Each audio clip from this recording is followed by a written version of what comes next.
Good morning, brothers and sisters and visitors. We have a baptism this morning. Stone Marler.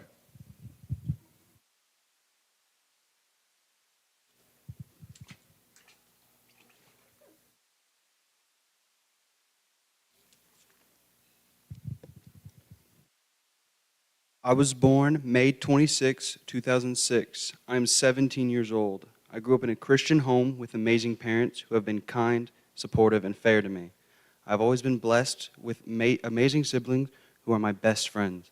I don't remember a time in my life where I didn't have what I needed. At around the age of 6 is when I started to understand that there was a higher being and a more greater purpose than me.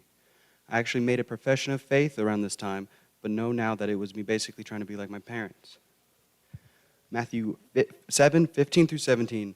Beware of false prophets who come to you in sheep's clothing, but are inwardly are ravenous wolves.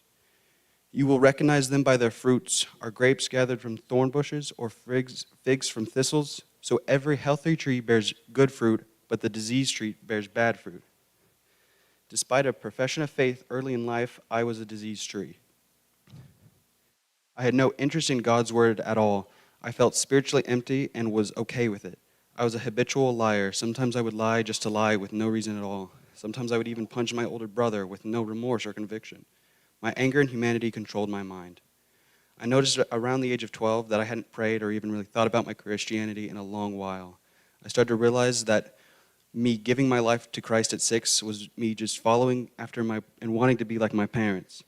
I realized that this was wrong, and the solution that I quietly sought after was reading and studying the Bible and praying. I don't remember the day or the hour, but I remember in this season having an overwhelming feeling of reality, of emptiness and unwantedness from God, and that shifting at some point to being spiritually driven and loved by God. Because of embarrassment, I kept this from my parents until I wrote my testimony for Liberty Grove membership in December. Today, the reality is I am a servant of the Lord because he has saved my soul. I'm still a sinful man with a sinful mind that often strays from the glory of the Lord. But by his grace, through his Son, nothing is able to pluck me out from his hand. In this goodness, he convicts me, grows me, cations me. He loves me. Ephesians 4:1 through 7. I, therefore, a prisoner of the Lord, urge you to walk in a manner worthy of the calling to which you have been called, with all humility and grace and patience, bearing with one another in love, eager to maintain the unity of the Spirit in the bond of peace. There is one body and one Spirit, just as you were called to the one hope that belongs to your call, the one Lord, one faith, one baptism, one God and Father of all, who is over all, through all, and in all.